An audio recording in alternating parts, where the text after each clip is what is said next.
Last time on A Killing on the Cape. I suspected him as a suspect, the first suspect, and then her as the second. Just can't believe they would suspect you, and so we were questioned quite a few times. And say we can't rule them in, we can't rule them out, and it kind of stayed like that, and it was going to stay like that until they made an arrest. Christa's love life was a mess. There's no other way to describe it. In the weeks following Christa Worthington's murder, police had a laundry list of people they suspected of being involved.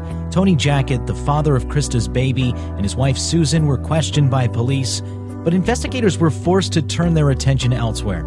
And soon the entire town of Truro would be in the crosshairs as public pressure on District Attorney Michael O'Keefe to solve the case grew. We believe that Christa Worthington was involved in an intimate relationship with a person prior to or relatively contemporaneous with her death. I think he felt the pressure to solve this, also because it was such a nationally publicized case. This is not just a little Cape Cod murder. It suddenly involved New York, Los Angeles. The whole country was watching what was happening with this murder.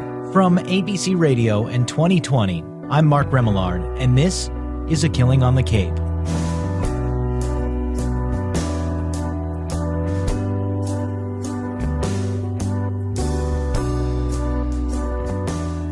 Tony and Susan Jackett wouldn't be officially ruled out by police for the roughly 3 years it took for them to find and charge Christopher McCowen in the rape and murder of Christa.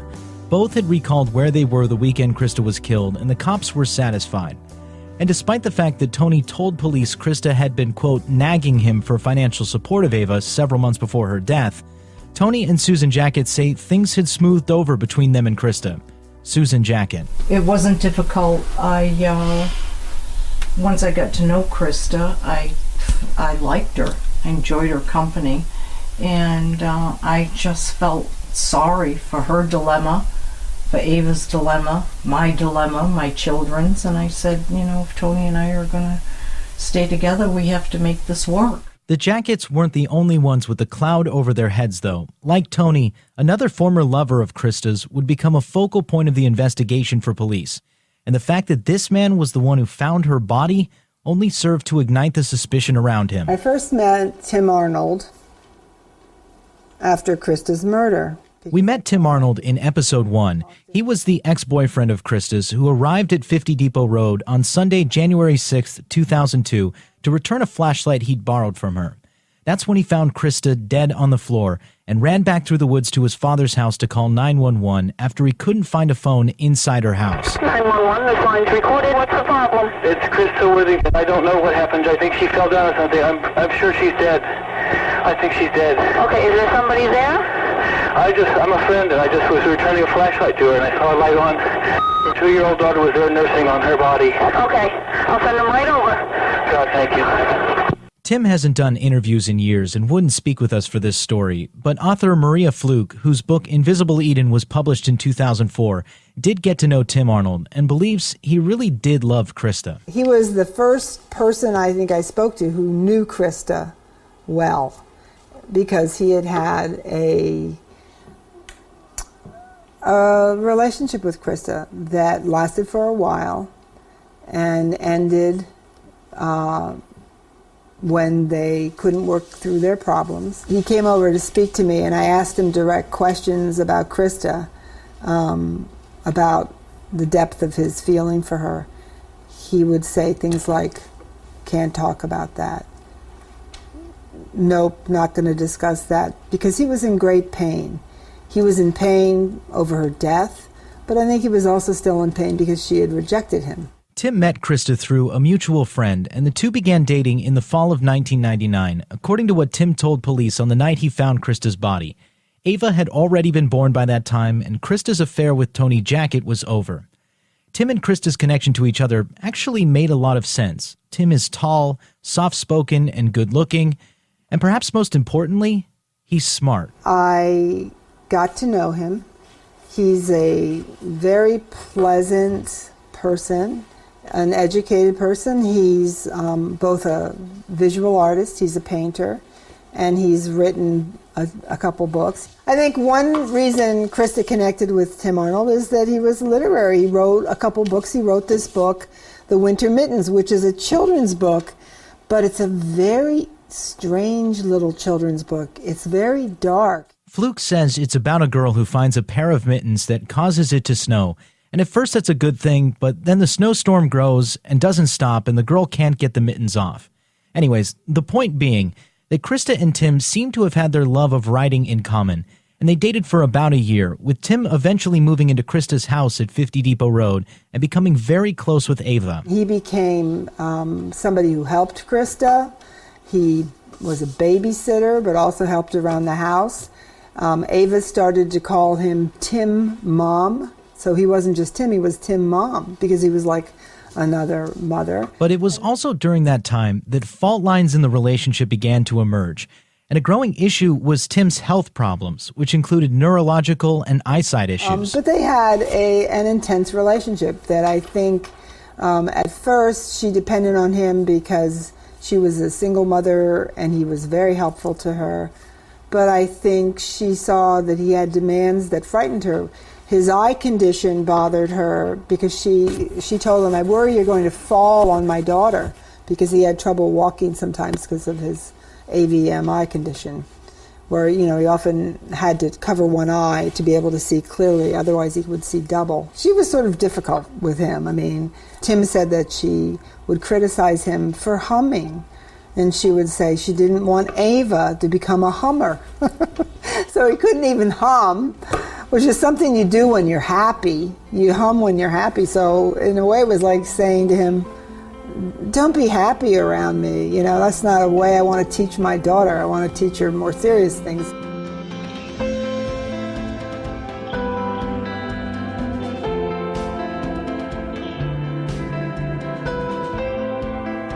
Tim and Christa's relationship began to deteriorate, and the two would wind up in arguments about a number of things, from the frequency of sex to money. But according to Trooper Mason's interview with Tim, their arguments would never escalate to physical violence.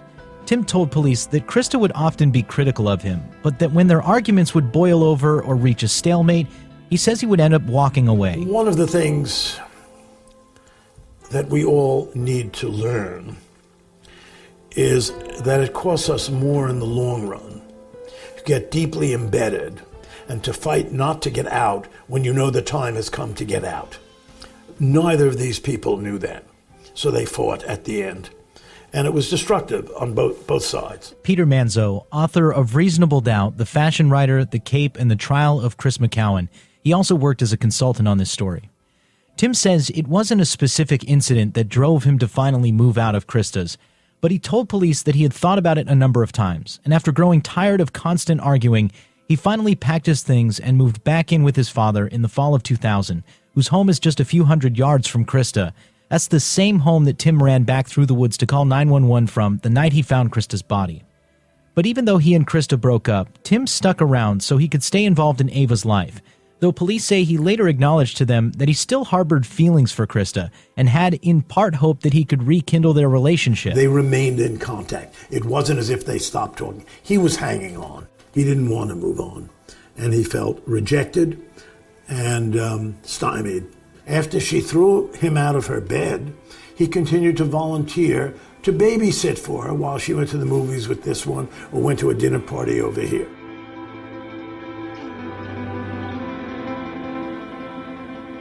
In Tim's diary, he writes about Christa, and you get a sense of the back and forth and the uneasiness Tim had with the situation after their breakup. He writes about making plans with Christa and expecting that she'll call and cancel. Then at another time he writes that he's fragile from being rejected by her and questions why he allowed himself to get into the situation when, as he says, quote, I should clearly have seen her lack of intentions from the start. Despite the uneasiness, Tim still tried to remain part of Christa and Ava's lives, and did so for more than a year. But his relationship with Christa, their arguments, that she had rejected him, and the fact that he found her body, none of that looked good for him.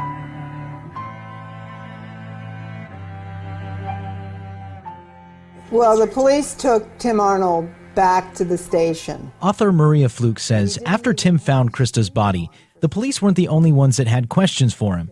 In fact, she says his own father, who had driven him to Christa's to return the flashlight, even wondered if it was possible. But they took him back to question him that night. And they spent some time with him, and then they drove him home. And he walked into the house, and his father was in front of the TV. And I was very shocked when Tim told me that his father said to Tim, "Tim, did you do it?" His own father asked him that. From that moment on, the whole town was asking questions like that. Police interviewed Tim Arnold a number of times in the first year or so after Christa's death.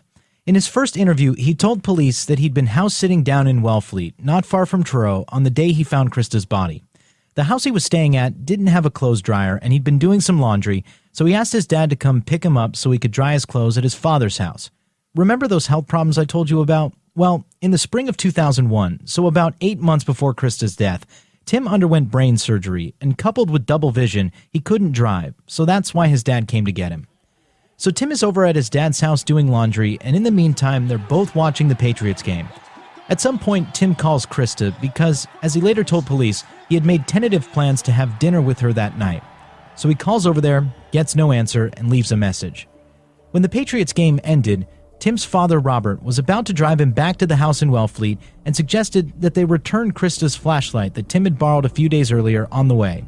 They head just down the road to Christa's house, and that's when Tim finds her dead on the floor.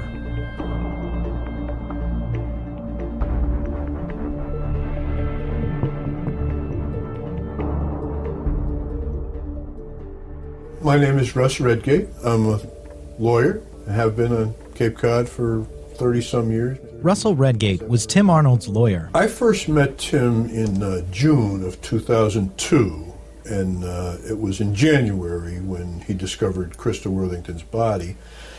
And I liked him right away. He's a very soft-spoken, sensitive guy, artistic, well-spoken, literary. Tim hired Russell after he took part in what by that time was at least his third interview with officers.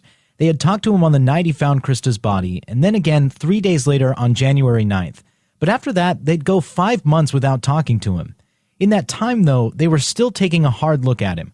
Police had subpoenaed his phone records, they'd checked with cab companies to see if he'd possibly used one to get to Christa's house that weekend, and when they met with Tim next, on June 13th, 2002, Trooper Mason pressed him about some voice messages they had found on Christa's answering machine. Hi, I think I'm going to head back over to Wellfleet. I'm not particularly comfortable here with this non-stop stream of stuff. So, not that it matters much, but I hope you had a nice day.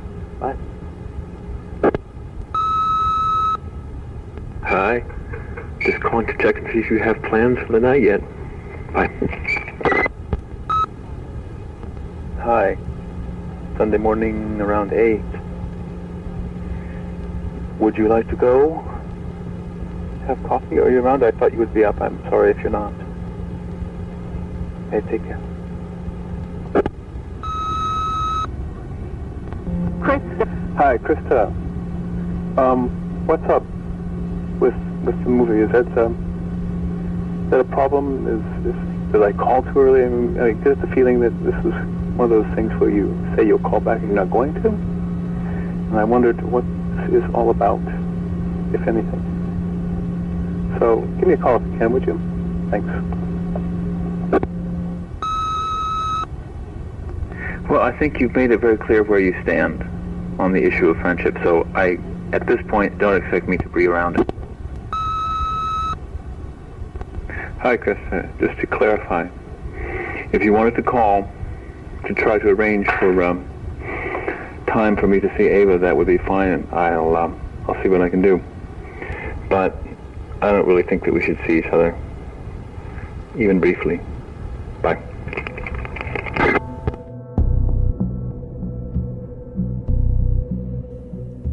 In his report from the June 13th interview, Trooper Mason began zeroing in on the fights and arguments Tim and Christa had during their relationship. You can also see a difference in the way the third report was written. Words like admitted started to appear as they pressed Tim on how he really felt about his relationship with Christa ending. For example, Mason writes, quote, "At first Arnold stated that he was satisfied with being friends. Arnold later admitted that part of his interest in visiting Ava was that it provided him with an opportunity to see Christa."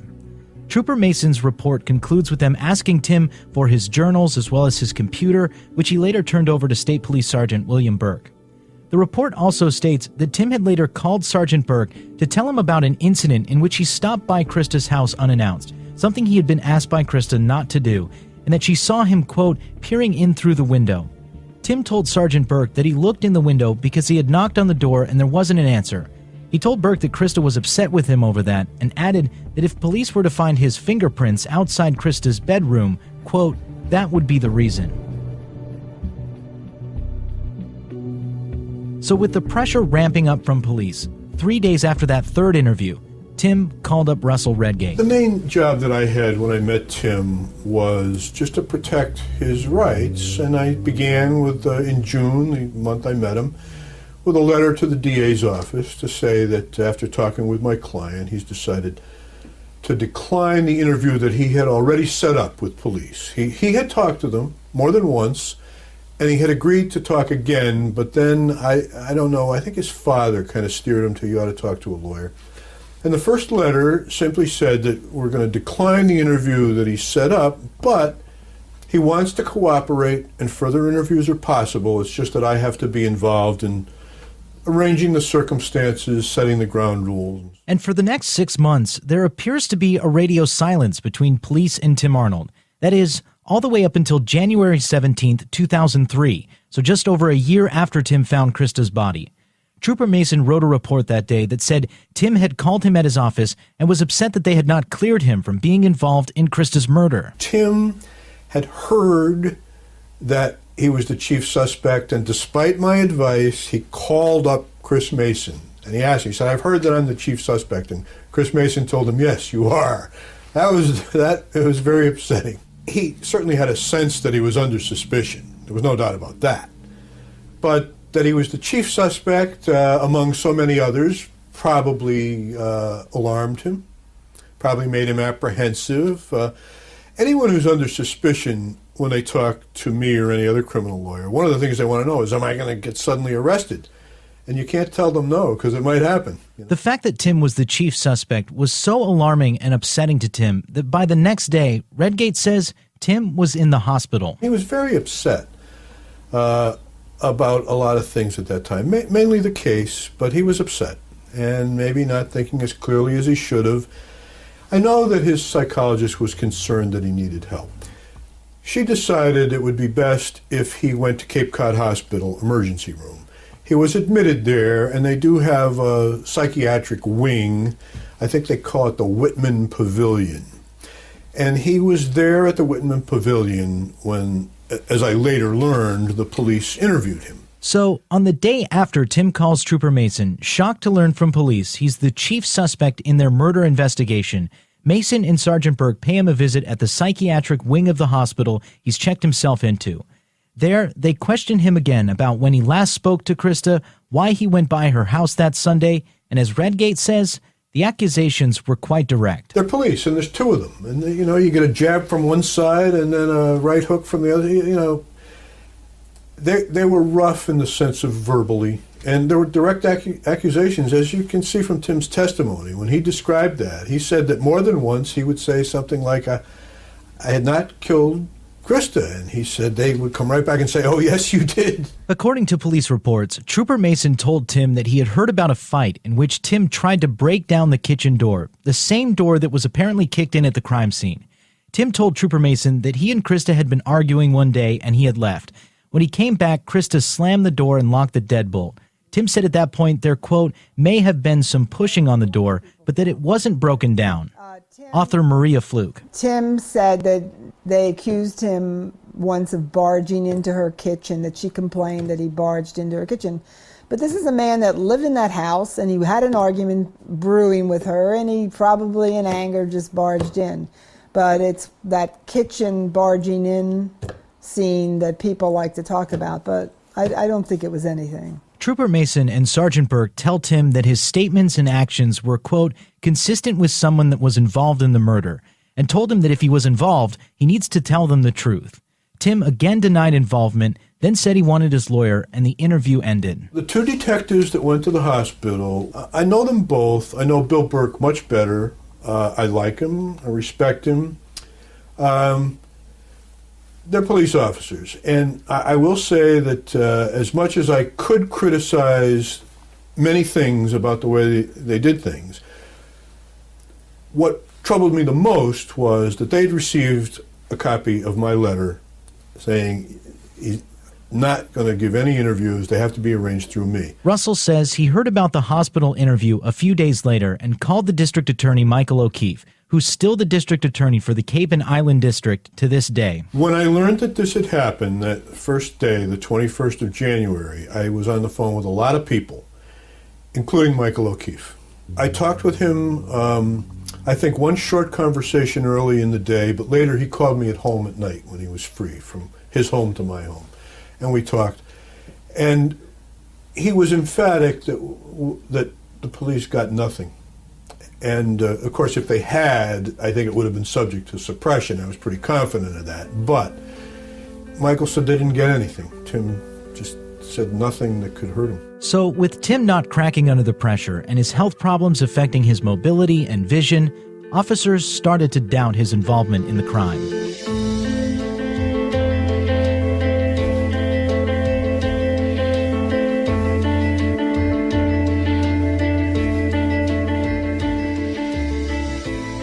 Christa's past lovers weren't the only focus for police early on in the investigation. As they looked at those closest to Christa, the investigation would come to include a member of her own family, former federal prosecutor and ABC senior legal correspondent, Sonny Hostin. Now they're looking at Christa's father, Toppy Worthington, and his girlfriend, Elizabeth Porter. While it may seem odd that the investigation turned towards Christa's father, Toppy, his relationship with his girlfriend was of interest. Christopher Toppy Worthington, 72-year-old, Harvard-educated lawyer, former prominent government official, turns out had a 29-year-old girlfriend who was a former prostitute and heroin addict. Dan Abrams, ABC's chief legal analyst. In the days after Christa's death, the development that Christa's father had become involved with a drug-addicted former prostitute 40 years younger than he was, and that Christa apparently had been quite upset about it, would make headlines. Can you tell us anything? Anything about the case? A lot of people want to know what Elizabeth Porter knows. The Quincy woman kept her hood up and her head down today. She was in district court to answer questions about probation violations. Porter was taken into custody after state police questioned her in the investigation into the stabbing death of fashion writer Christa Worthington this month. But before police would speak with Elizabeth Porter about the case, they first spoke with Christa's father. Toppy Worthington was notified of the murder on the night Tim Arnold found Christa's body, and he came down to Christa's uncle's house, the same place where all the rest of the Worthingtons had gathered. Toppy lived near Boston, so he wouldn't get to the house until about 9 p.m. But after he got there, he would ask some questions to police that seemed to grab their attention. While Sergeant Burke was telling Toppy about what had happened to Christa, Toppy interrupted him to ask, quote, if his daughter was on her back and if there was a lot of blood with injury to the right side of her head. How did he know Christa was on her back, and that she had had cuts and bruises on her face, including swelling on her right eye? That's exactly what police wanted to know, and Toppy's questions seemed to help raise suspicions almost immediately. Sergeant Burke asked Toppy if anyone had told him about what happened to Christa. Toppy said no, and that he was just trying to figure out if the person who did it was, quote, right or left-handed. But what caught their attention most was his relationship to Elizabeth Porter. The day after Christa's body was found, Toppy spoke with investigators and was asked if he was seeing anyone. Toppy said yes, but refused to give investigators Elizabeth Porter's name. In Sergeant Burke's report of their conversation, Toppy said his girlfriend had, quote, trouble in the past, and that's why he didn't want to give them her name, but that if they wanted it, quote, I'm sure you'll find it. In fact, reports would surface that Elizabeth Porter had been linked to another murder case just a few years earlier. And in an odd twist, Porter is also linked to Dirk Reinader, who was convicted of killing his wife. You're all set. Thank you, Your Honor. Thank you, Your Honor. In that case, Porter testified before a grand jury that she met Reinader while working for an escort service in 1998. Dirk Greinader was a Massachusetts doctor who was sentenced to life in prison for killing his wife in 1999. The prosecution said Greinader had killed his wife after she became aware of his secret sex life, which had included Elizabeth Porter. Even though Toppy didn't give police Elizabeth Porter's name, it didn't take long to find her. By January 9th, 3 days after Christa's body was found, investigators had their first interview with her. According to police reports, she told them that Toppy was her boyfriend and that she had met him while she worked for an escort service in 1998. They asked if Toppy had been giving her money, and even though she was reluctant at first, she eventually told them that Toppy had been giving her a few $100s a week in spending money, as well as paying for her apartment and utilities. As news reports would later show, Elizabeth's landlord was under a completely different impression of the relationship between Toppy Worthington and Elizabeth Porter. She told me straight out that she was the stepdaughter. Rocco Vasili is the manager of the Ritz Manor Apartments in Quincy, where the names on apartment number 4 are Worthington, as in Christopher, and Porter, as in Elizabeth. I understood the relationship between Christopher Worthington and her to be a stepfather and stepdaughter. And what I make of it now is what I've been hearing in the paper and reading in the paper, that it's not that way. Yeah, she was totally crying. She was totally upset. You know, like somebody would be if somebody in her family was hurt. Porter lives in this Quincy boarding house, paid for by the dead woman's father. Close friends said Christa Worthington was distraught by her father's relationship with Porter, a much younger woman. Last Thursday night, News Center 5's Steve Sprasia knocked on Elizabeth Porter's door. I'm devastated. Sorry. Can you tell me? I'm devastated. That was the day Vasili says 5 police investigators working the Worthington murder questioned Porter for several hours. As police would learn from Christa's friends and acquaintances in the days after her death, her father's relationship with Porter and the money he was spending on her had become a major concern for Christa. Author Maria Fluke. He was with this woman who had a court record, who was known to police, and who had these money issues that Christa was worried about. So suddenly her father and this woman, Beth Porter, were in the orbit of opportunity. Her own blood kin was one of the people that investigators were looking into. In interviews with police, Toppy Worthington said he was at home asleep at the time when police believe Christa was killed, sometime in the overnight hours of Friday into the early morning hours of Saturday, January 5th. Elizabeth Porter had said the same, that she was at her apartment alone. But police would come to find out within a few days that that wasn't true, and that she was in fact with a former boyfriend of hers, a fellow heroin addict who happened to call in sick to work overnight that Friday into Saturday.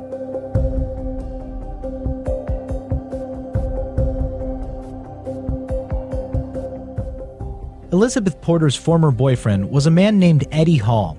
In her first interview with police, the report says Elizabeth told him that she hadn't seen Eddie in a few months.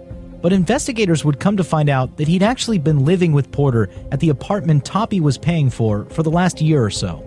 According to police reports, Eddie told investigators that on the night police believed Christa was killed, he'd gotten too high to go to work for his 10 p.m. to 6 a.m. shift, and that he spent the night in the apartment with Elizabeth. Police then started to focus in on the money, asking Eddie and Elizabeth in separate interviews about what they would do if the money dried up.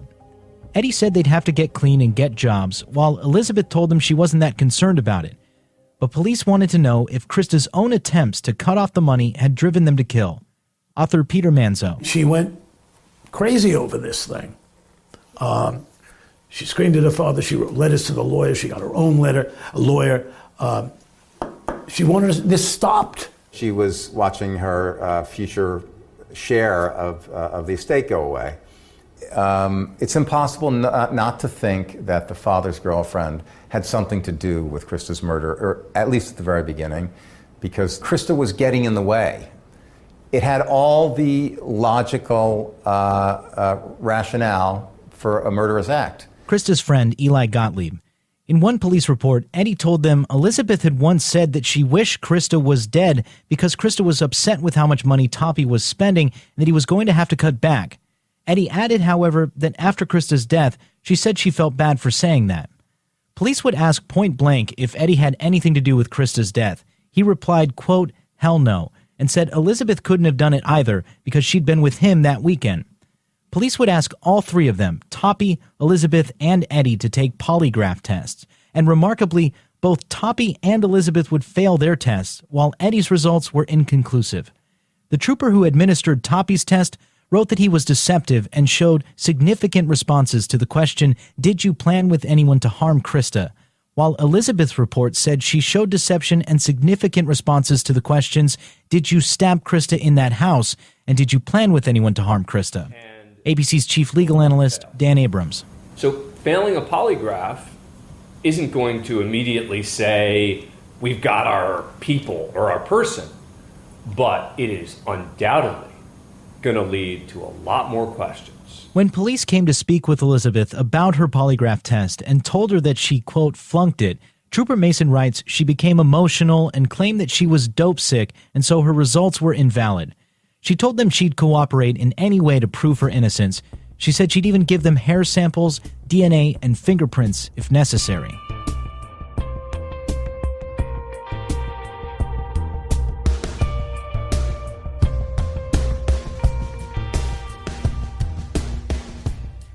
But there was one key piece of evidence, one that would clear Elizabeth, Eddie, Tim Arnold, and every potential suspect police had focused on so far.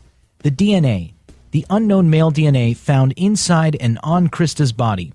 Police had found saliva and semen on Christa's body that matched one person, but so far hadn't been able to identify him. I asked Dan Abrams about it. There was no way they were going to take anybody to trial until they had that DNA match, right? Because you could always just, the defense would say, well, whose DNA was that? Sure. The DNA was the single most important piece of evidence in this case. Tim and Toppy and every other suspect in this case wasn't going to be tried. Without a match, no one was going to trial. None of the other suspects would have been charged. Police had collected DNA samples from Tim Arnold, and remember that brown blanket that was thrown over Christa's body at the crime scene? Well, it turns out that his DNA was found on that blanket, but since he had previously lived in the house, authorities didn't find it that significant. What was significant was that Tim did not match the saliva and semen on Christa. Eddie Hall had also submitted a blood test and did not match the DNA. Neither did Tony Jackett, the father of Ava, who we talked about in the last episode. In fact, police took DNA samples from no less than 25 people in the first year after Christa's murder, but no one matched the DNA on Christa's body. ABC senior legal correspondent Sunny Hostin. Everyone denied a role in Christa's murder. Toppy, Elizabeth, Tony, Susan. The investigation really hit a dead end.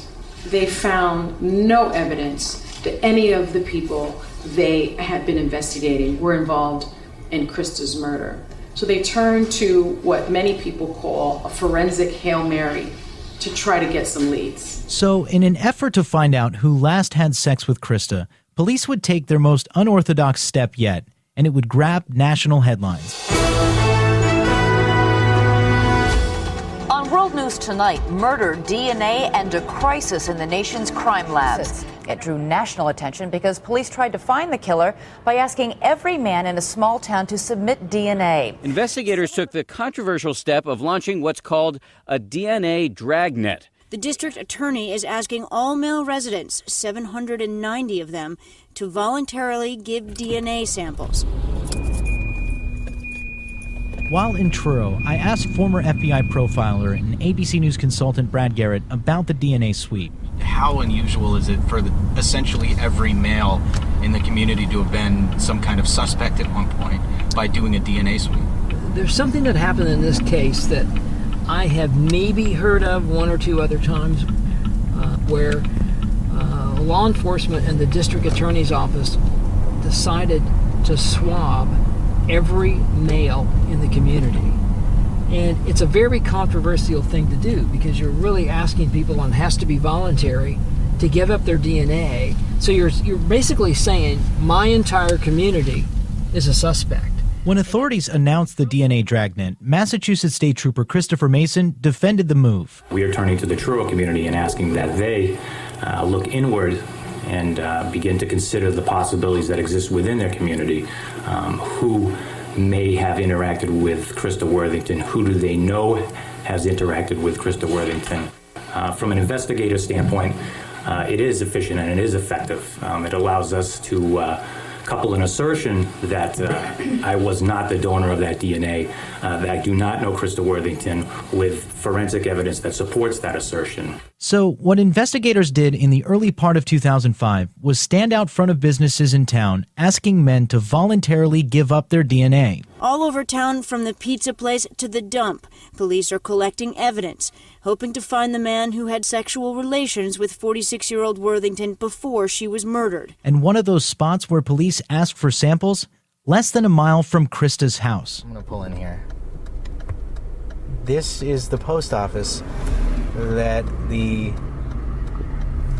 investigators stood outside and asked guys that were coming in and out to give their DNA sample. And it is so small for a post office. It's got the little shingle sidings and the white trim, and out front is the big U.S. Post Office sign.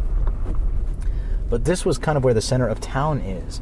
There is no mail delivery in Truro, so everybody has to come here to get their mail. The move was immediately controversial, and residents called for it to end. Clearly circumvents my civil right to privacy. Truro resident Dick Seed is so outraged by the idea, he called the ACLU, which has asked Barnstable County District Attorney Michael O'Keefe to stop collecting the samples. Seed is especially angry at O'Keefe's statement about those who would not cooperate. We certainly will be compelled to look at that and the reasons for why they may not, and there may be good reasons why. To me, this is really no more than a coercive statement. Now, where I come from, this is a form of coercion. Author and consultant Peter Manzo. Truro men who were told, you don't have to give us your DNA, but if you don't, your name is being put on a list and you will be scrutinized henceforth. The DNA sweep would result in the collection of between 150 and 200 samples, according to Trooper Mason, drawing criticism about the possibility of flooding the state crime lab with DNA swabs, resulting in a backlog of untested evidence. In April 2005, 2 months after the sweep, investigators met with the state crime lab to discuss how they should prioritize samples for testing. But instead of tediously sorting through the DNA samples, deciding who to test first, investigators would get the break they'd been looking for all along. It was April 7, 2005, now more than 3 years after Christa's death, when the state crime lab told Trooper Mason that they'd gotten a DNA match for the semen found inside Christa. Turns out it came from a DNA sample given to investigators more than a year earlier. And within a week, police would put cuffs on their man.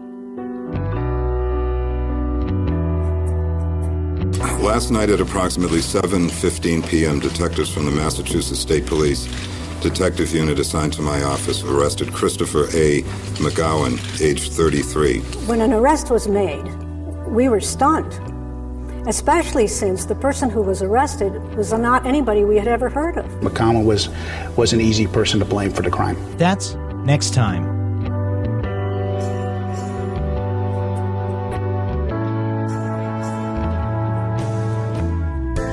A Killing on the Cape is a production of ABC Radio, 2020, and ABC News Digital.